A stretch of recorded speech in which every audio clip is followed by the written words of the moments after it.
It's been 2 years since we witnessed a dramatic rise in housing prices that has left thousands of Americans stressed, worried, and frustrated. It's already hard enough committing to what is usually the largest purchase of your life. But now, with prices skyrocketing and bidding wars continuing, the market has never been worse for buyers. The true horror of the housing market was exposed last week when a woman filming in Raleigh, North Carolina posted this unbelievable video.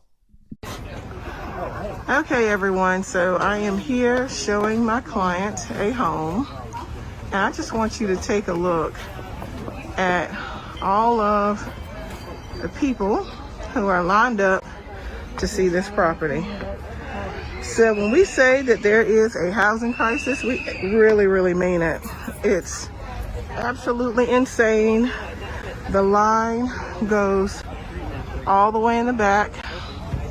It's not even 5:30 fully, and someone stopped me and they wanted to know what was going on in the neighborhood, and I just told them the truth. I said, we're having a housing crisis. Now, I'm not saying I'm above this home, but if we look at the pictures, it's clearly nothing special. It's complete with a dirty carpet and outdated walls, yet hours after being put up for sale, you saw for yourself what unfolded on the streets. Absolute mayhem. Dozens, potentially hundreds of buyers lined up immediately. This video perfectly captures the housing market as it stands right now. There are plenty of factors contributing to this problem. One of the main ones is the lack of supply. Right now, as we speak, the number of houses for sale in America is near all-time lows. Simple economics tells us if supply is constrained and demand increases or stays the same, prices shoot up. In today's age, we can easily verify this with clean, up-to-date data. If you head over to Redfin, they have an excellent dashboard that displays these stats for free. As you can see from this chart, there are close to 1 million homes for sale, which is about 2 times less than January of 2019. For whatever reason, nobody is putting their house on the market despite record high appreciation. Builders vastly underestimated the number of homes that should have been built over the past decade, leaving millions of Americans behind in a tight market. There are several theories as to why, but just understand that this is a massive part of the problem. Danielle Hale, Realtor.com chief economist, made sense of this on a recent appearance on CNBC. Pay close attention to what she says about 30 seconds into her interview. Danielle, thanks for being with us. I do want to get your thoughts on what you're seeing as we do enter this spring season. Earlier this week, I spoke to the CEO of Compass. I spoke to the CEO of Invitation Homes. There seems to be this expectation out there that's going to be another strong year for housing despite the inventory situation and rising rates. Yeah, I think that's right. Our expectation is in line with that. We expect to see home sales continue to rise, but they won't be without their challenges. We still see low inventory in the market. Builders are building. We saw permits pick up this week in data from January. But we aren't seeing enough yet. Our recent research shows that the housing market is about 5.8 million units undersupplied relative to the household formation that we've seen over the last decade. So it's a big hole for builders to dig out of. And as they make progress, that's a step in the right direction. But we're still going to see competitive housing market situation as long as we have that huge of a deficit to work through.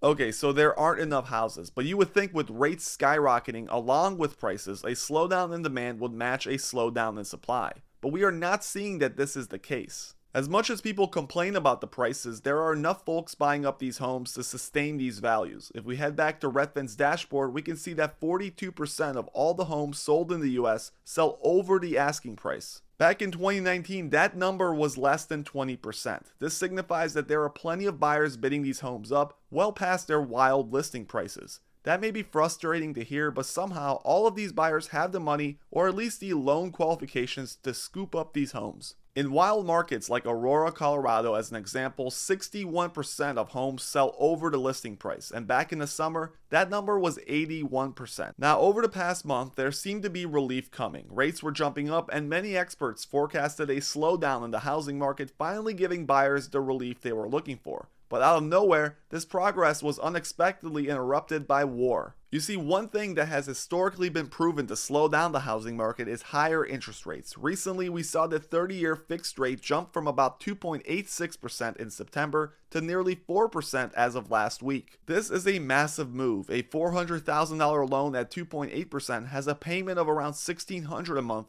while at 4%, it's $1,900 a month. As these rates move up, affordability nosedives and demand should in theory follow. Therefore, if you want prices to fall down, higher rates are one way to make it happen quickly. As I just mentioned, these rates were jumping up lately, and the hope was that by summer this would cause a slowdown in demand, making the house buying experience a bit less stressful. Not as many bidders would mean a longer time on the market and fewer houses going over the listing price. But that was at least temporarily ruined by Russia. You see, mortgage rates are tied to something called the 10-year Treasury note. Now, without boring you to death, just know this. The 10-year note has a yield. When the yield is low, housing rates are also low. We can see this with the 10-year yield graph. As you can spot throughout 2021, it was pretty low before jumping up again recently. Now here's the second thing you have to understand. People buy up these notes when the market gets turbulent and dangerous. Because of the invasion by Russia, investors plow their money into this 10-year note as a safe haven. Turns out when this happens, the yield of the note actually goes down. I know it's a bit confusing. When Treasury note prices go up, the yield actually goes down. You can see here towards the end, the yield nosedives, and next week, you will see that mortgage rates will likely follow. And guess what? Lower rates means the continuation of this crazy market. Unfortunately, most experts are predicting that this year houses continue appreciating at record levels.